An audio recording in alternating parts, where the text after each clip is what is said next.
The envelope came 3 days before the wedding, thick and ivory.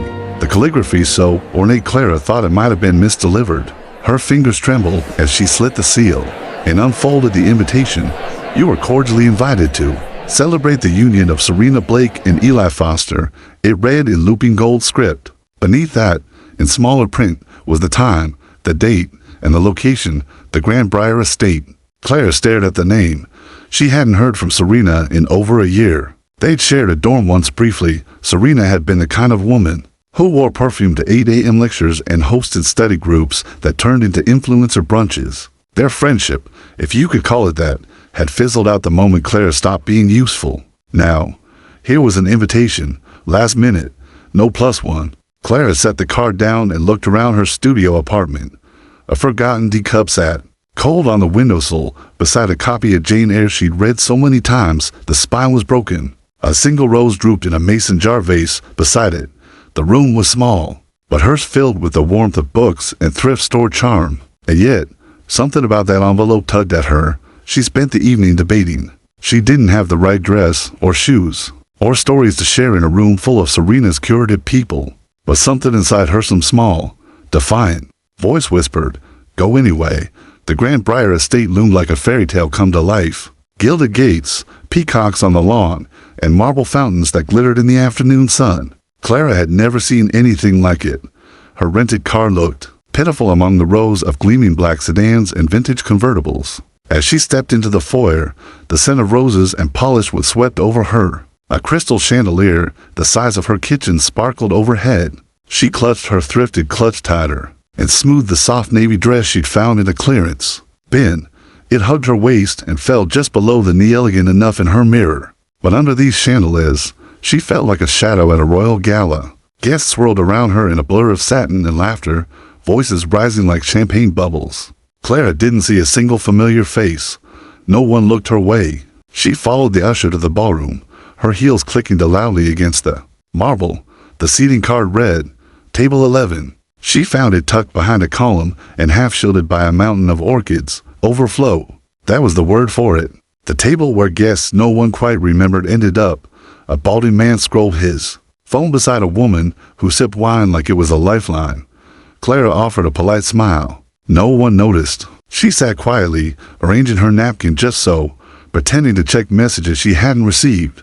Across the ballroom, Serena sparkled like a diamond, surrounded by cameras and couture. Clara watched her laugh, eyes bright, arm curled through.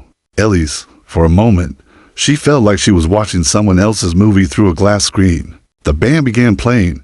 Champagne flowed. Laughter rose like a tide. But at table 11, Clara sat alone and remarkable. A mist. She picked at her salad, trying not to shrink beneath the weight of it all. And then, just as the seat beside her scraped back, a voice smooth, low, and surprisingly warm cut through the noise. "Is this seat taken?" Clara looked up. Her world shifted. He stood tall and composed, his tuxedo impeccable yet worn like second skin. Clara blinked, stunned for a moment not just by his striking presence, but by the fact that he'd stopped at her table at all. He could have sat anywhere at all. He looked like someone who belonged at the head table beside the groom, not hidden behind an avalanche of orchids and white linen. "No, it's not taken," Clara said, her voice catching just slightly. As she gestured to the chair beside her, her fingers brushed against her water glass, rattling the ice with a betraying tremor. He smiled, then not a practiced, polite smile, but something warm and real, like sunlight cutting through fog. "Perfect," he said, lowering himself into the seat with unhurried grace. "I was starting to think I'd have to stand." Clara let out a breath she hadn't realized she was holding. His presence unsettled something in her, not in a bad way, just differently. He was magnetic, but not in the loud, flashy way the other guests were. There was something in the quiet confidence of his posture, the way he scanned the room without needing to dominate it. "I'm Julian," he said, turning toward her, his deep-set eyes more observant than she expected. "Julian Hartwell." She paused, the name tugging at something in the back of her memory, but she was too distracted to pin it down. "Clara Monroe," she replied. Well, I don't actually know anyone here. I was invited kind of accidentally." He raised a brow. "Accidentally?" Clara bit her lip. "Last-minute invite from the bride. We were college roommates. Briefly, Julian chuckled. Sounds about right.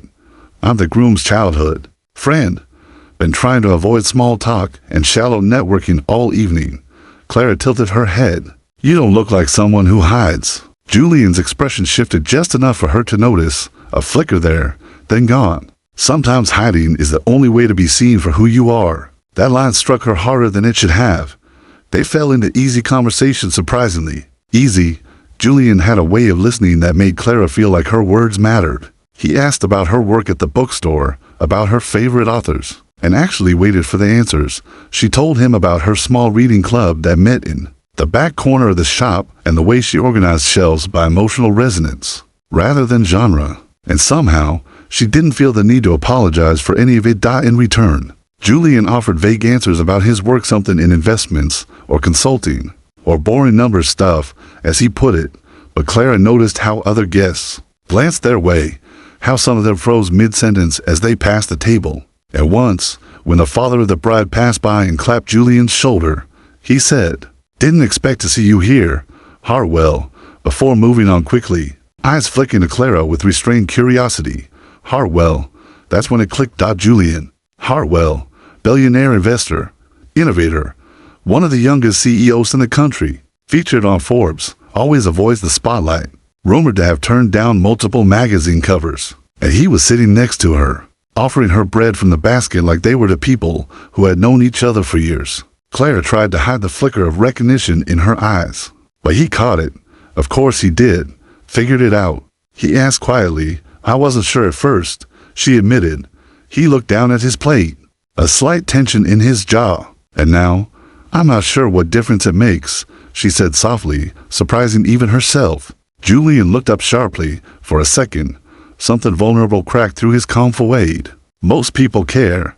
I'm not most people, Clara said, her voice steadier now. Julian smiled again, but this time it was laced with something heavier. Appreciation, maybe even relief. Dinner continued, but the air around their table felt like a bubble separate from the rest of the celebration. When the first slow dance was announced, Julian leaned closer. Dance with me, asterisk. Clara hesitated. I haven't danced since high school. I'm terrible. Good, he said, offering his hand. I prefer people who don't perform. As he led her onto the dance floor, Clara felt hundreds of unseen eyes follow them. She tried not to shrink beneath the pressure. Julian didn't seem to care. He pulled her close, but not possessively, protectively. The world faded around them, his hand at her waist, his other holding hers gently but firmly. They swayed as if there was no one else in the room. Clara hadn't felt like this in a long time, maybe ever. Safe, noticed, like she wasn't a mistake that had wandered into someone else's world. When the song ended, they didn't move right away. Julian leaned in, voice barely above a whisper. You know, what's funny? He murmured. I came here tonight thinking I'd just make an appearance, show my face, leave early. But then I sat down next to you, and now, she asked. He looked at her, something unreadable behind those gray-green eyes. Now I'm wondering, if fate sits people next to each other for a reason. The spell broke when a camera flash went off. Clara turned slightly to see a man in a suit with a telephoto lens lower his camera and whisper something to another guest. Julian tensed. Clara looked at him. Was that a photographer? Yes, he said, jaw tight. And now, everyone will know I didn't leave early. The music shifted. More eyes were on them now. Clara felt the weight of it, attention she'd never asked for. Julian took her hand again, gently. Would you like to step outside for some air? She nodded, but as they slipped through the side doors and into the shadow garden beyond the ballroom, Clara couldn't shake the feeling that something was about to change. She just didn't know how much, or how fast. The night air outside the Grand Briar estate was cooler than expected, fragrant with jasmine and the earthy scent of dew on sculpted hedges. Clara stepped onto the marble terrace beside Julian, her heels clicking quietly against the stone, the noise from the ballroom laughter, clinking glasses. The rhythmic pulse of another dance faded into the background like the echo of a dream. She hadn't meant to step into. Julian said nothing at first. He leaned against the stone balustrade, one hand in his pocket, the other toying absently with his cufflink.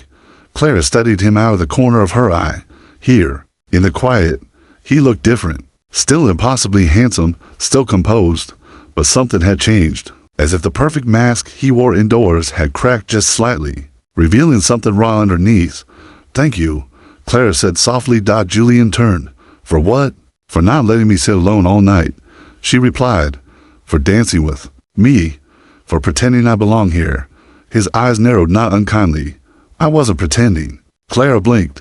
"Come on, Julian.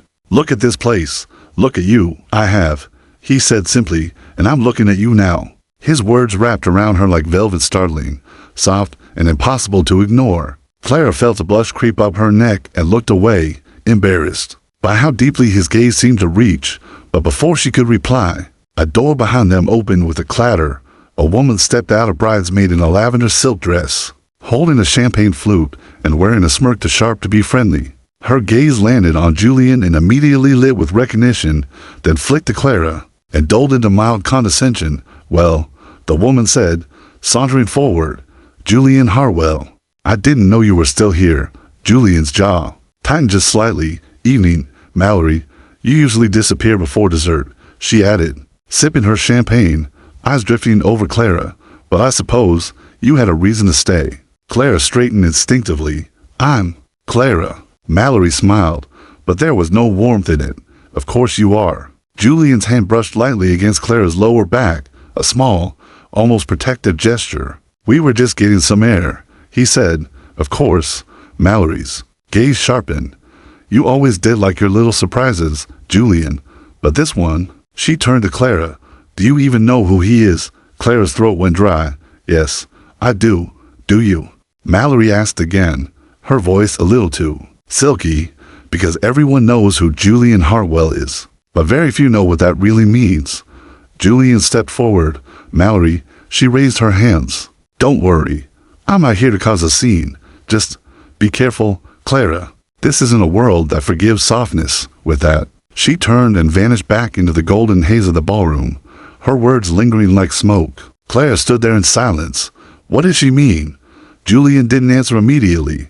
"She likes to talk, but she wasn't wrong, was she?" Clara asked quietly. "I don't know your world."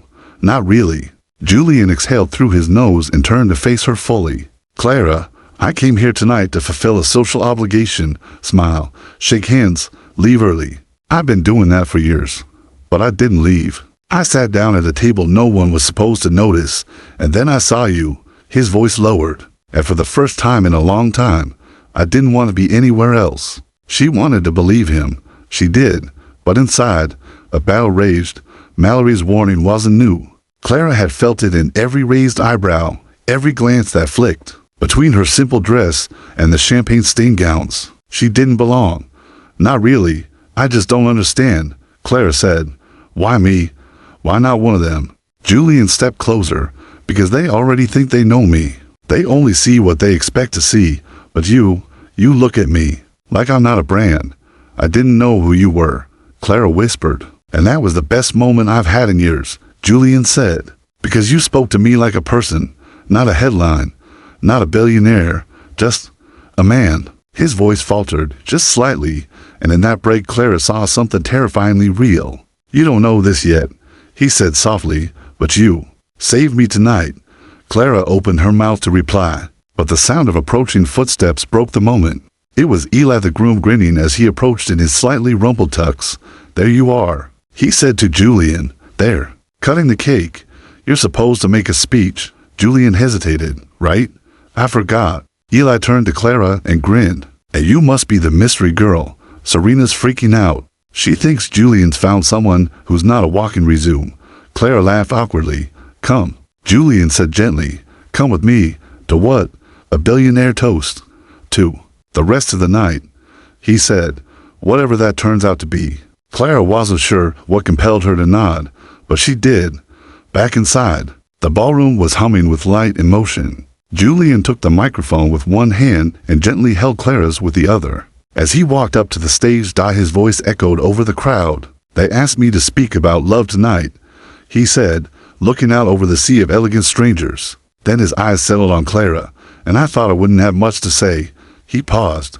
"But sometimes, when you least expect it, life places the right person beside you, even if it's just for one evening, even if they're sitting alone at the table no one notices." Clara's breath caught in her throat, and suddenly, Julian said, "Everything changes." The applause came like a wave, but Clara barely heard it.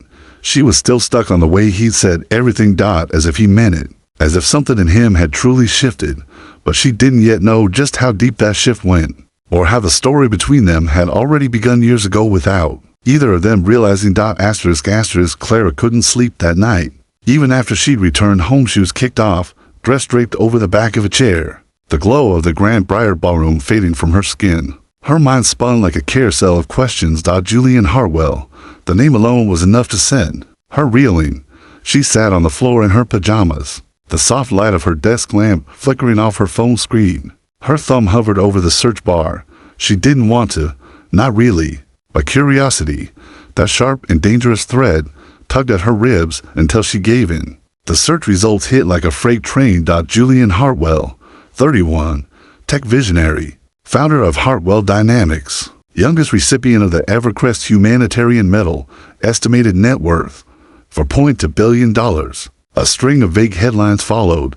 The man who ghosted Wall Street, the philanthropist with no past, Midas in disguise. His photo appeared in nearly all of them, always suited, always camera ready, but behind the practiced posture and press-perfect smile, she saw something in his eyes she missed before: loneliness. She closed the phone and stared at her reflection in the dark window. That couldn't have been the same man who sat beside her and asked about her favorite poems. The man who admitted he didn't dance. The one who watched her like she was the only voice in a crowded room. Clara didn't hear from him the next morning. She didn't expect to, but when the bell above her bookstore door chimed just after noon, she looked up expecting a customer and saw him. Julian in jeans and a navy sweater, no designer tux, no polished entourage. He stood awkwardly in the entrance, holding a paper coffee cup and a small bouquet of sunflowers that looked delightfully out of place in his hands. "Hi," he said. That same quiet gravity in his voice. Clara froze. "You came here?" He glanced around. "This place is very you." She blinked. "How did you even find it? You told me you owned a bookstore named Leaf and Line." "There aren't many places in the city with that name," he said, offering the flowers like a peace treaty. "I figured it was either this or a poetry journal." Clara took the bouquet without thinking. Sunflowers, they felt right. He replied, bright, unapologetic, hard to ignore. "So, not like me." Julian tilted his head. "Exactly like you." That made her laugh, really laugh. And just like that, the wall she built since yesterday cracked. He spent the next hour browsing the shelves, asking questions about obscure authors, marveling at the handwritten notes Clara tucked into her favorite books. She made them for customers' recommendation cards with quotes and emotions scrawled in looping script. Julian picked one up from a poetry section, reading the words aloud. "We are all just stories in the end. Make yours worth reading." "I think you already are," he said, not looking at her. When he finally approached the counter, he placed 7 books on it, mostly poetry and literary fiction. "Dinner?" he asked. "Tonight?" Clara hesitated. "I'm working late." "I'll wait," he said. "I'm very good at waiting." And he did. He waited on the faded reading couch in the corner of the store while she rang up customers, organized shelves, and tried to ignore the fluttering in her chest. At closing time, she turned the sign around on the glass door and looked back at him. "You really waited?" "Of course," Julian said, standing. "I have nowhere else I'd rather be." They went to a small Mediterranean place around the corner. No paparazzi, no headlines, just low lighting, soft music, and the people slipping into conversation the way dancers step into rhythm. But Clara noticed something as he spoke, subtle, careful phrasing whenever he referred to his work. He never used specifics, no names, no mentions of companies or colleagues. It was intentional, deliberate. She leaned forward, her fork resting on her plate. "Why are you being so mysterious?" Julian's smile didn't reach his eyes. "It's not mystery, Clara. It's protection of..." "What?" He looked at her, all pretense gone. "You." The word lingered between them like smoke. Clara didn't know how to respond, so she just sat there, staring into the eyes of the man who could have had anyone done anything, and instead walked into her dusty little bookstore holding a bouquet of sunflowers. But the illusion couldn't last. As they left the restaurant, walking down the quiet, golden-lit street, a flash went off, then another. Clara turned instinctively. A man stood across the street, camera raised. The light blinked. Again, Julian's hand found hers instantly. Come on. They ducked around the corner into an alleyway between the buildings. His breath was steady, but his grip on her hand was firm. He cursed under his breath, checked his phone, then looked at her. I'm sorry, he said. I didn't think they'd find us so soon. Clara's pulse thundered in her ears. Who was that? Paparazzi.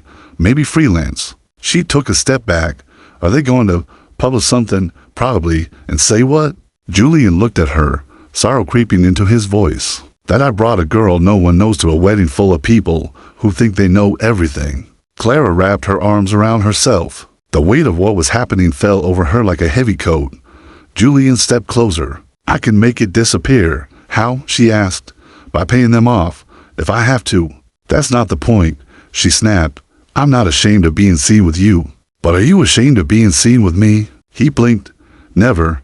Then stopped trying to erase the truth. For the first time, Julian looked uncertain, exposed. I'm not trying to erase you, Clara. I'm trying to protect what this is before the world devours it. She didn't know whether to be flattered or terrified, and neither of them knew. That, by morning, the photo would already be online. The caption beneath it would read, Mystery woman spotted with Julian Hartwell, who is she? And Clara's quiet, unnoticed life would never be the same again. Asterisk asterisk by morning. Clara Monroe's name was on the internet, though not because anyone knew it. She awoke to a dozen missed messages and 3 missed calls from her co-worker Jenna. All variations of, turn on the news, you're trending, and what is happening? Her phone buzzed nonstop with links and screenshots. Each one had the same photo, her and Julian walking down the street the night before. His hand locked with hers. The moment caught mid-laughter as she glanced up at him like he'd just whispered something absurd and beautiful.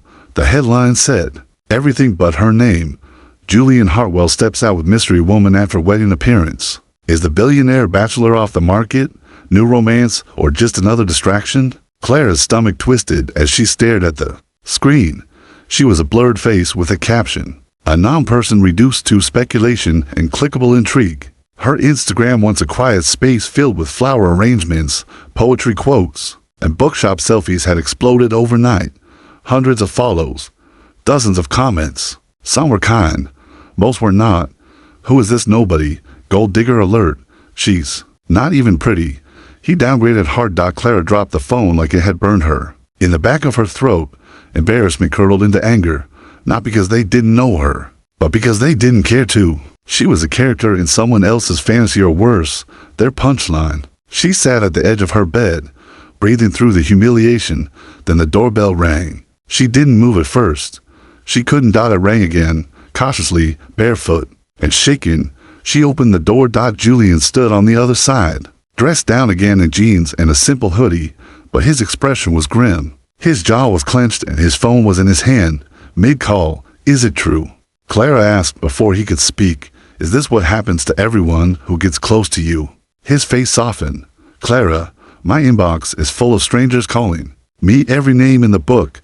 The shop's landline has rung 5 times this morning. Someone tried to book a Julian Hartwell romance tour for 10 guests. What is this, Julian? What is happening to my life? Julian stepped inside slowly and shut the door behind him. I never meant for this to happen. I thought I could keep it quiet. You couldn't, she said flatly. And you knew it.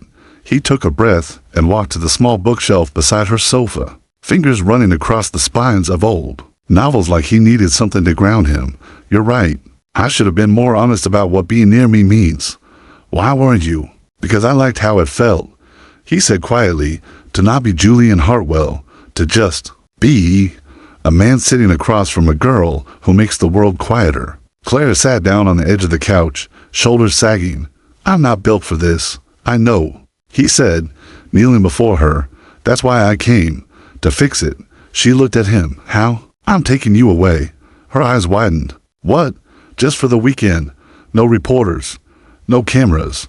Just us. That sounds like running. Julian smiled faintly. No, it's reminding ourselves why we started walking in the first place. She should have said no. Every part of her rational brain screamed that leaving the city with a billionaire after a media ambush was the start of a Netflix cautionary tale. But one look into Julian's eyes, the way he waited without pressure, offering her a way out, Without dragging her in was enough to quiet the fear. I need to pack. I already did. You what? I had my assistant ask your coworker Jenna to help. Your favorite books, your tea, your paint-splattered hoodie all in the car. She blinked. You're absurd. I'm desperate, he replied. But charming. You're not charming. He grinned. That's not what you said last night when shut up and drive. Asterisk asterisk 2 hours later, the skyline was gone. Trees replaced towers. The silence stretched long and deep like a warm quilt across the windshield. The road wound around a forest lake that shimmered in the late afternoon sun. Eventually, they reached a gravel path flanked by whispering pines and a wooden sign that read simply, Stillwater. The cabin at the end was modest, but beautiful stone fireplace, wide porch, and walls lined with windows that caught the light. Like secrets, Clara stepped out slowly. You own this? Julian shrugged. It owns me more than I own it. I bought it after I lost my sister. She turned sharply. You had a sister. Vivian, he said, the name tumbling from his lips like it was made of glass. She was the good one, the brave one, the one who saw through everyone and everything. Clara watched him carefully, sensing the shift, the shadows. She died in a car accident 5 years ago. I spent 2 years up here after, off-grid, no phones, no suits, just trees and guilt and whiskey. Clara touched his arm gently. Why are you telling me this now? Because I never talk about her, Julian said, and yet, being with you somehow I want to. She looked out at the lake, her voice low. You said earlier that I saved you. You did. But maybe you remind me of her, he admitted. Not just the way you speak or the way you disappear into a book, but the way you look at people. Like you're listening for something deeper. Clara didn't know what to say to that. So instead, she whispered the only thing that felt true. I'm listening now. They stood there in silence, watching the lake ripple under the soft brush of wind. Inside, the fire crackled. A kettle whistled on the stove, and a secret neither of them knew yet waited quietly. Folded inside an old book that Vivian Hartwell had left behind, one with a name scribbled in the margin, Clara. But that truth wouldn't find them tonight. Tonight was for healing, for poetry read by firelight, for a man and a woman daring to believe they were more than the chaos chasing them. Tonight was quiet, but the storm was coming. The storm arrived the next morning, not with thunder or wind, but with a vibration on Julian's phone that shattered the quiet like glass. Clara was in the kitchen, barefoot, humming softly as she poured tea into 2 chipped mugs she'd found in the cupboard. The cabin smelled like pine and old books, and the lake outside shimmered like silver under a misty sky. Julian had said nothing the night before after telling her about Vivian, just held her hand. As they watched the fire burn down to glowing coals, they'd spoken in fragments, the kind of words people exchanged when they were too tired to lie and to rather pretend. She handed him the tea.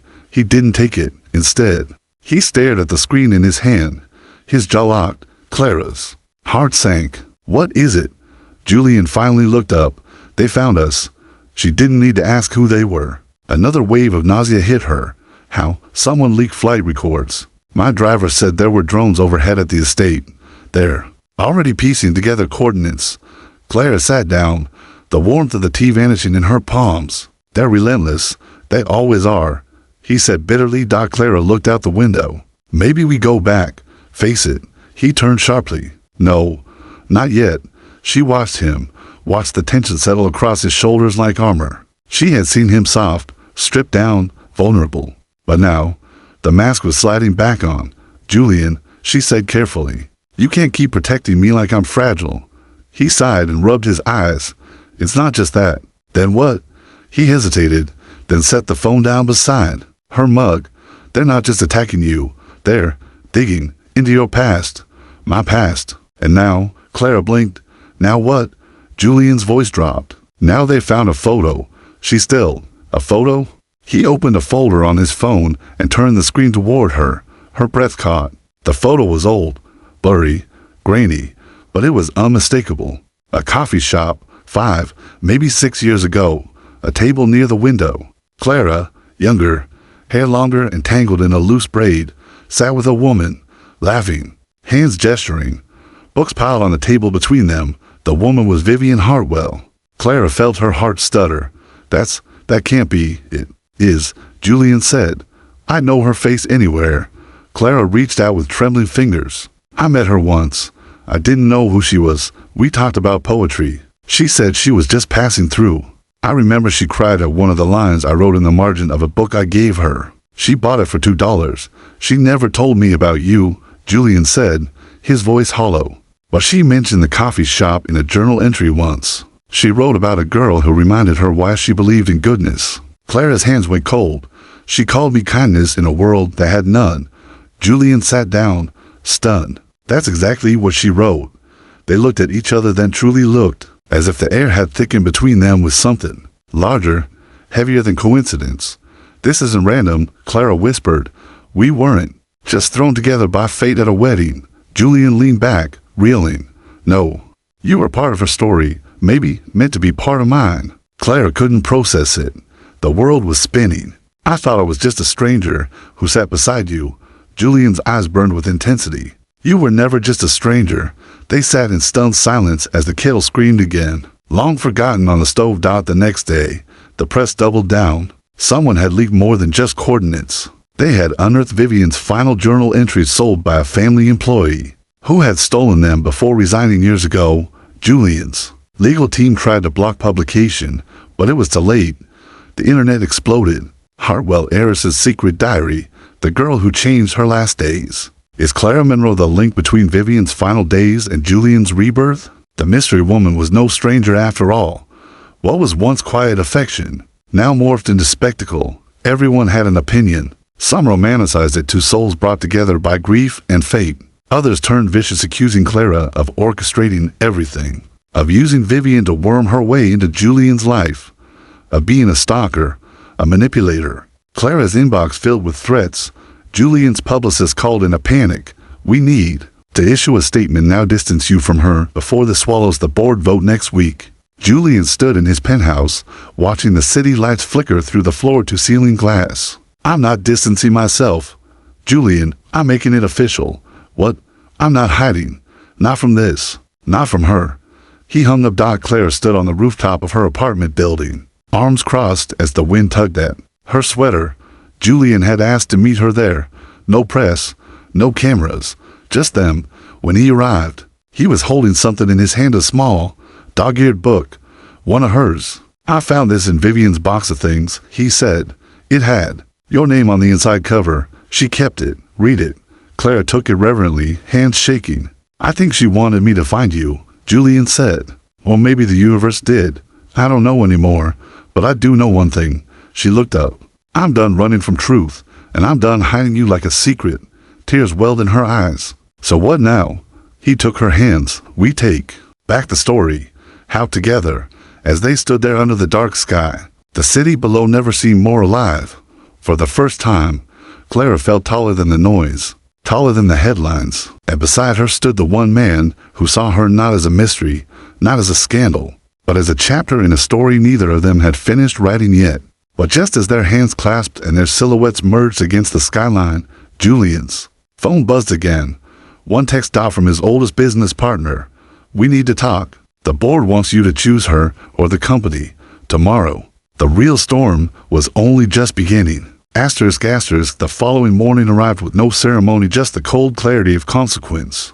Julian stared at the text on his phone as if it were a blade, pressed to his chest. The board wants you to choose her or the company. Tomorrow. There was no let's discuss, no gray space to maneuver. Just a demand forged by fear and veiled as corporate pragmatism. He'd expected pushback. He hadn't expected an ultimatum. The meeting was scheduled for 9 a.m. Monday, inside a private glass tower downtown that bore his last name etched in titanium, Hartwell Global Holdings. It was the crown jewel of a legacy he hadn't asked for, but had spent a decade protecting. Clara didn't know yet. She was still asleep in his guest room, at the penthouse, curled beneath a soft gray duvet, her breath rising and falling in the early dawn light. He watched her from the hallway for a moment, her silhouette quiet and untouched by the chaos spiraling beyond those walls. Julian backed away before she stirred. He didn't want to bring the war into her dreams. Instead, he descended into his study and called the only person left in his life who knew him before the boardroom, before the billions. Eli. The Groom, his childhood best friend. The man who once dared Julian to kiss a girl during recess and later punched someone for mocking. Vivian's laugh. Eli answered on the third ring, his voice groggy. This better be about a global collapse. Julian didn't wait. The board is forcing my hand. Eli woke instantly. Clara, Julian's voice cracked. They're giving me a choice. Silence fell. You already know what you're going to do. Eli said softly, no, I don't. Yes, you do. You've been trying to protect your company for years. But what you really want to protect is the version of yourself you still recognize. Julian sat heavily into the leather chair behind his desk. She's not ready for this, for all of it. She's still trying to process what Vivian meant to her. So tell her the truth, Eli said. All of it. I don't want her to feel like a reason I'm burning down everything I built. Then let her be. The reason you rebuild something better. Julian hung up without replying. He couldn't speak through the pressure in his chest. Clara stood at the kitchen counter hours later, her hands wrapped around a mug of tea. Wearing a worn Hartwell Dynamic sweatshirt she borrowed from his closet. It hung off one shoulder, exposing the curve of her collarbone. She looked like she belonged in his world more than anyone ever had. Julian walked in slowly. His silence said more than any headline ever could. What happened? She asked, setting her tea down. He didn't answer immediately. Julian? He leaned on the edge of the marble island and looked her straight in the eyes. The board has demanded I step away from you publicly, or they'll move to remove me. Clara felt like someone had punched the wind out of her. Because of me? No. He said immediately. Because they're cowards. Because they think image is worth more than integrity, and because they believe love makes men weak. She stared at him. And what do you believe? Julian reached for her hand. I believe love is the only thing keeping me human. Tears sprang to her eyes. Julian, I can walk away if it keeps you from losing everything. I don't want to be the reason you fall. You're not the reason I'm falling. He said, you're the reason I stopped. She shook her head, overwhelmed. I didn't ask for any of this. The press, the diary, the history, your sister, and yet, he said, stepping closer, you carry it all with more grace than anyone I've ever known. She looked up, raw and afraid. Then what are you going to do? Julian swallowed hard. I'm going to walk into that boardroom tomorrow, look them in the eyes, and tell them I'm choosing you. Clara's breath caught. Even if they take everything. He smiled sadly. They can't take what matters. The boardroom smelled like steel and old money. 12 people sat at the long obsidian table, all older than Julian, all watching him like wolves in tailored suits. A few looked apologetic. Most looked smug. The chairman Richard Langdon cleared his throat. Julian, let's be blunt. This media circus surrounding you and Ms. Monroe is destabilizing. Our investors are skittish. Partners are asking questions. Julian leaned back in his chair, perfectly calm, and Richard blinked. We are offering you the options. 1. Make a public statement distancing yourself. Reaffirm your commitment to the company's leadership profile. Quiet the storm. And the other, step down as CEO. Transition to a silent role. Let us install a face that reflects our values. Julian folded his hands. You mean someone sanitized, safe, predictable. You mean someone alone. He added. Richard flinched. You've built something incredible. Julian, don't burn it for a fling. Julian stood, slow and deliberate. Clara Monroe is not a fling. She is the most extraordinary person I have ever met. She was important to Vivian. She changed me, and if this company can't accept a leader with a heart, then it never deserved to wear my name. He took off his watch, the one given to him at the company's founding, and placed it on the table. You can keep the stock, the brand, the boardroom, but you don't get to tell me who I'm allowed to love. And with that, Julian Hartwell walked out. Clara waited at the bookstore. She sat behind the counter, heart pounding with every second that passed. She hadn't heard from him since the meeting started. Every part of her wanted to call, to run, to undo it all. Then the bell above the door rang. Julian stepped inside. No suit, no security, no mask. Just him. She stood quickly. Did you? I walked away. He said. Clara froze. Because I realized something. Julian continued. I've spent my whole life building walls, and for the first time, someone saw over them. I won't go back to being empty, Clara. Not for a board, not for shareholders, not for anything. Her eyes flooded. So what happens now? He smiled. Now we build something real. And as he crossed the room and pulled her into his arms, the past, the pressure, the ghosts all faded.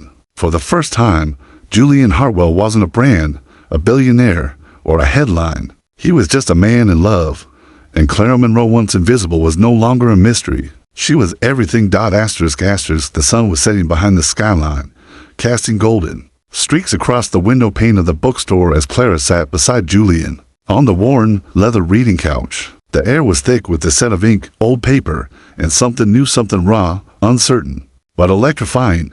Julian had walked away from everything that morning, from power, from a legacy, from the throne of his empire, and he'd done it with no backup plan, just her. Clara didn't know whether to feel honored or terrified. She stared at him now, the man beside her still wearing yesterday's clothes, and a quiet storm behind his eyes. His phone had been buzzing all day, ignored in favor of long silences and coffee refills. Outside, the world buzzed with rumors, speculation, and disbelief, but in here, they sat still. "You're too calm," Clara said finally, sitting down. Her cup. Julian tilted his head, a small smile tugging at his lips.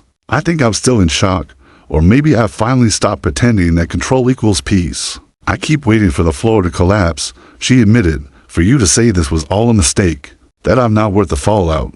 He turned to her sharply. "Clara, don't say that. But you've lost everything," she said, her voice barely above a whisper. "Your company, your legacy. You were on the cover of Fortune magazine last year, and that was the loneliest day of my life," Julian said. The words hit her like a stone skipping across water, sharp and echoing. He leaned forward, elbows on his knees, hands clasped together. "I built everything I have around silence, around never needing anyone. But then you sat beside me at a wedding and looked at me like I wasn't a headline. You saw me, not the suit, not the empire, just me." Clara reached for his hand. "And now the world sees me too, but not like you do. They see a story, a scandal. They'll forget," Julian said softly. "They always do, but not before they twist every truth they can find." Clara's voice trembled. "They're digging now, Julian. I've had journalists outside my apartment. My family's getting calls. My father, who hasn't spoken to me in 5 years, called this morning asking if I had a prenup. Ready?" Julian flinched. "I didn't know. It's okay. She paused. "I need to know this is still real, not just rebellion, not just escape." He looked at her like she'd spoken the most important truth of his life. Then he stood, walked to the front door, turned the lock, and flipped the closed sign. When he came back, he knelt in front of her, not dramatically, not for show, but because his knees gave out before his pride could stop him. "I don't love you because I'm lost," Julian said, voice trembling now. "I love you because, for the first time in my life, I know exactly who I am. And I've never been more certain of anything than I am of this. You are my future. Not the boardroom, not the press, you." Tears filled Clara's eyes. "Then tell me what we do now." Julian's jaw clenched with resolve. "We take back the narrative." She frowned. "What does that mean?" "It means we go public, our way." The press conference was scheduled 2 days later. Julian refused to hold it at any hotel or marble-coated venue. Instead, he chose the bookstore, Leaf and Line, the place where Clara felt most like herself. The irony wasn't lost on anyone where most empires announced their next chapter from the top of skyscrapers. Julian Hartwell stood in front of a hand-painted sign beneath a hanging fern. He wore no suit, no tie, just a button-down rolled at the sleeves.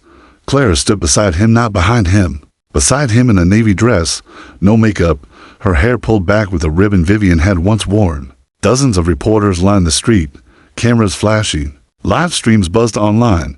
Critics sharpened their tweets like knives. Julian stepped up to the microphone. "I've spent the last decade building things," he began, voice steady and slow. "Companies, brands, power, and I was told that to maintain that power, I needed to stay silent about my heart." A pause, but silence is a lie, and I'm done lying. More flashes. A hush fell across the crowd. "This is Clara Monroe. She's not a mystery woman. She's not a PR crisis. She's not a headline. She's the woman Vivian Hartwell wrote about before she died. A woman who reminded her that there is still beauty in this world." Gasps. Journalists leaned forward. "She didn't just change my sister's life. She changed mine." Julian looked at Clara now, and the world watched him fall in love all over again. "She reminded me that we are not our wealth. We are not our image. We are the people we choose to hold onto when the storms hit." Then, Turning back to the cameras, to the board of Hartwell Global, thank you for freeing me. You were right. I no longer fit your version of leadership, but that doesn't mean I'm done leading. It means I'm ready to build something better. Clara stepped forward, taking his hand. Reporters shouted questions. Microphones rose. One question cut through the chaos. What will you do next, Mr. Hartwell? Julian smiled. I'm going to rebuild. With her. Then he looked down at Clara. I whispered just loud enough for her alone. And I'm going to do it in a world where your name is never forgotten again. But as they left the podium, hand in hand, a sleek black car pulled up at the curb. A woman stepped out, dressed in dark glasses, a long coat, and holding a small leather folder. Julian tensed immediately. Julian Hartwell, the woman asked. Coolly, you're being served. She handed him the folder. Clara reached for him instinctively. Julian's eyes scanned the document. His blood ran cold. It's from Richard, he said. Richard? Clara asked. Julian looked up, expression unreadable. My former chairman. He's suing me for breach of fiduciary duty, and he's trying to take my name off the company. The crowd around them buzzed like hornets. Julian met Clara's gaze with steady, simmering fire. Let him try. Asterisk. The courtroom was colder than Julian expected, not just in temperature, but in atmosphere. Everything inside it reeked of calculation, of formality dressed in expensive suits and old money. Even the air felt rehearsed. The walls were high, the bench polished like obsidian, and the ceiling lights washed everyone in the same pale. Impartial glow erasing the man from the myth, the story from the soul. Clara sat on the left side of the gallery, quiet and composed, her fingers laced tightly in her lap. Her dress was simple, her presence anything but. Despite the storm around her, she radiated something unshakable. Maybe it was resolve. Maybe it was heartbreak waiting for a reason not to break. Julian stood beside his attorney, silent as Richard Langdon's team made their opening statements. Across the aisle, Richard sat with the same smug confidence that had once helped him charm shareholders into anything. Now, he wore it like armor. Ladies and gentlemen of the court. Richard's lighter in tone. This is not a story about love. This is about corporate sabotage. A man entrusted with billions chose a woman with no public standing and no qualifications to influence decisions that destabilized an empire. Our empire. Julian's jaw tensed. Clara's eyes didn't waver. She is not on trial here. His own attorney, Megan Leckler, countered smoothly. Mr. Hartwell was under no legal obligation to remain CEO. The board's discomfort with his personal life does not constitute a breach of fiduciary duty. It constitutes prejudice disguised as protocol. The judge, a steely-eyed woman with salt-streaked hair and a no-nonsense stare, tapped her gavel. This court will decide what is prejudice and what is breach. Continue. Over the next several hours, Julian's every decision from the past 6 months was dissected with surgical precision. Meetings missed, emails unanswered, appearances canceled, philanthropic ventures greenlit without prior board consent, all painted as recklessness when in truth they had been rebellion. Mr. Hartwell, Richard's lawyer finally said, standing before the court, why didn't you tell the board you were romantically involved with a woman who had personal ties to your late sister? Julian met the man's gaze without blinking, because it wasn't a scandal. It was sacred. The courtroom murmured. Sacred, the attorney echoed, raising a skeptical brow. You call destabilizing the company with international contracts sacred. I call finally living honestly necessary, Julian replied. I didn't leave Hartwell Global because of Clara. I left because of you. Because you told me that love makes a man weak. Because you looked at the woman who brought peace back into my life and called her a liability. The judge rapped her gavel once. Stay on topic. Julian didn't flinch. I stayed quiet for 10 years. I let the company become my identity, and in doing so, I lost sight of the people I was meant to protect, including myself. If walking away from that makes me guilty, then yes, I'm guilty of choosing something better. He glanced at Clara, and for a moment, the courtroom vanished. He saw only her sitting there, not as a symbol of defiance, but as a lifeline, a promise, a reason. The next day, the court recessed for deliberation. The media frenzy outside reached a fever pitch. News vans clogged the street. Every outlet from the Wall Street Journal to TMZ camped out near the courthouse steps. Clara and Julian escaped through a service entrance. They walked in silence down an alley behind the building until they reached A small park neither had noticed before, empty, except for a bench overlooking a dry fountain. They sat down. I feel like I'm watching my life from behind glass, Clara murmured. Julian ran a hand through his hair. That's what they want. For us to feel helpless. Like we don't get to shape the story. Clara turned to him. You think we still can? He looked at her, eyes heavy. We already are. She leaned her head on his shoulder.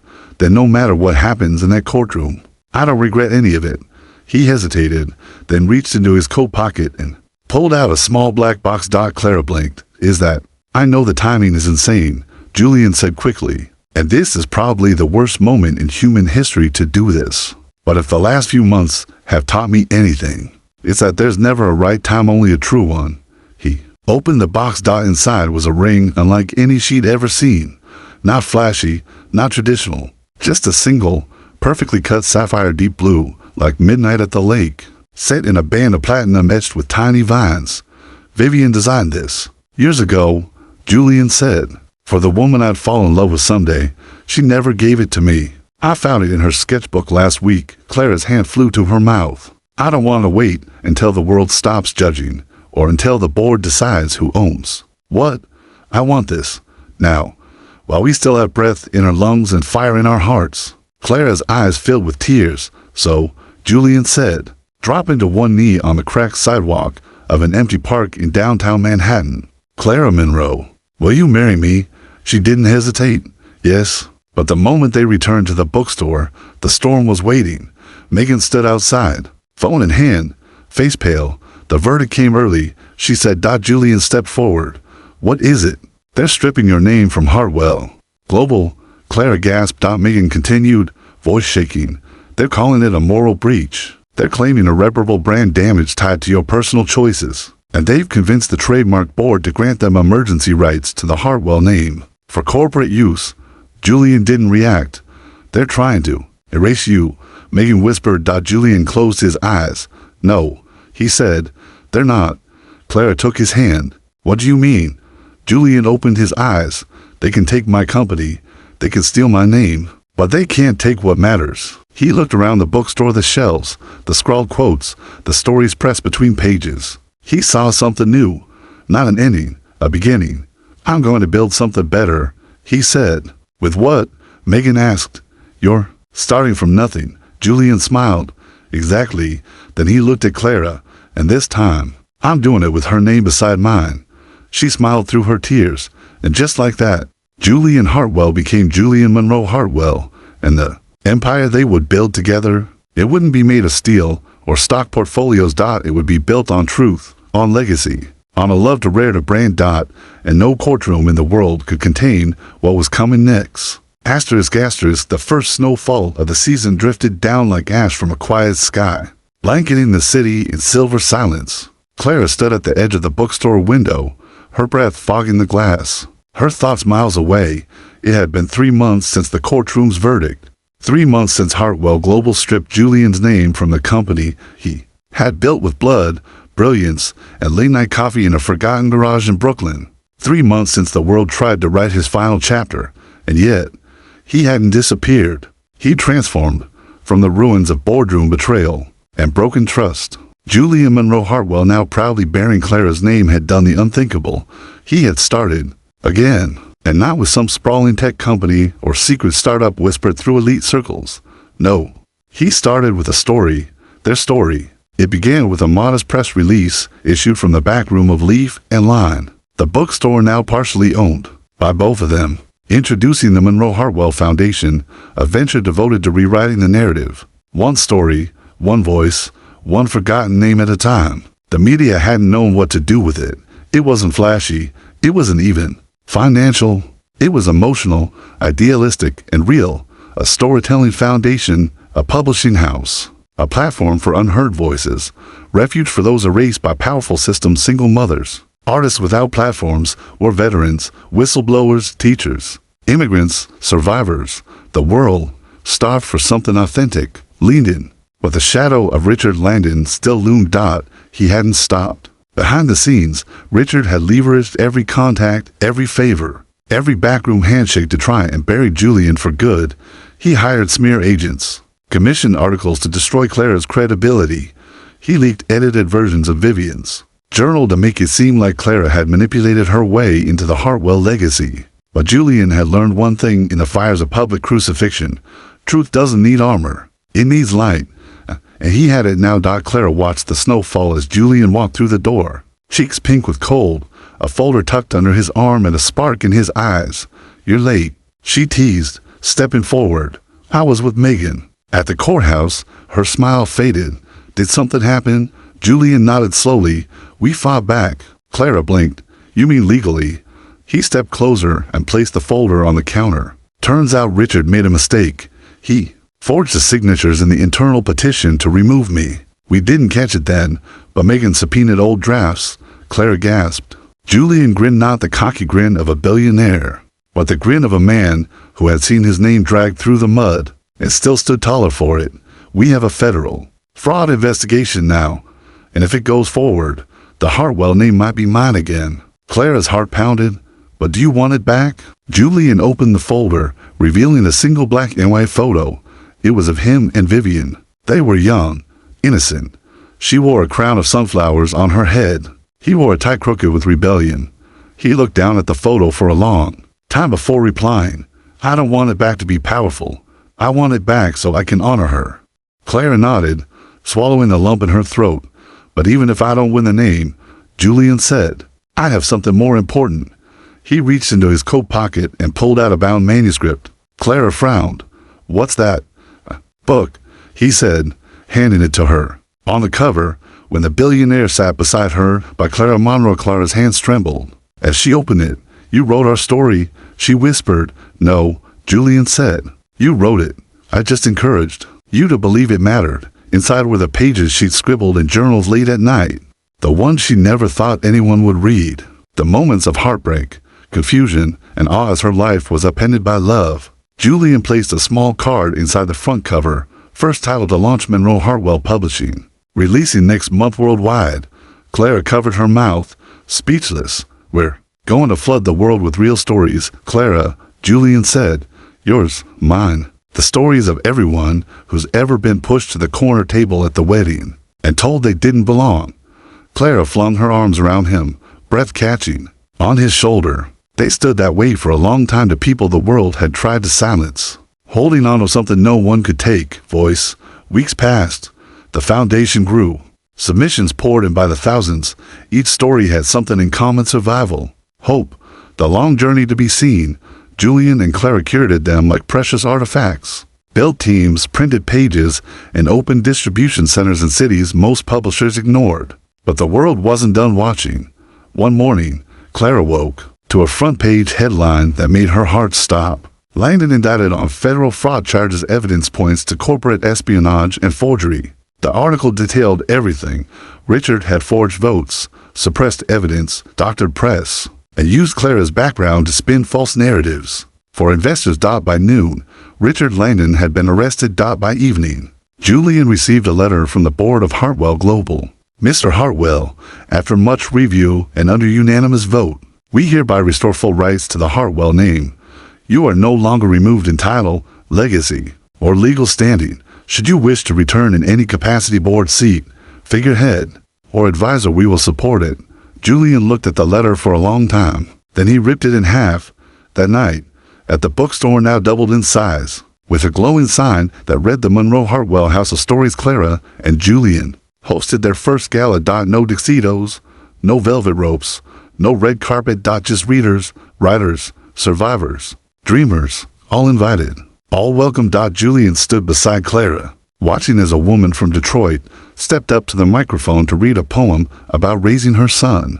Alone, a teenager from Istanbul followed, sharing a story of escaping war and finding home in language. And finally, Clara took the mic. She looked out over the sea of faces, each one bright with belonging.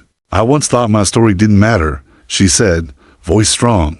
"I sat alone at a wedding, convinced I'd been invited by accident. I didn't know then that the man who sat beside me," she looked at Julian, "would help me see the power in being seen." The crowd applauded. Tonight isn't about him or me. It's about all of us, about stories the world tried to erase, about love that doesn't fit headlines, about how every voice, no matter how small, echoes in someone's heart. She stepped back, tears shimmering in her eyes. Julian took her hand and leaned close. I love you, I know, she said, smiling. Now the world does too. And as the lights dimmed and the audience rose to their feet, Julian and Clara stood side by side, no longer a billionaire and a mystery girl, but a pair of storytellers, writing the world back into wonder. One name at a time, one truth at a time. Forever. Rewritten.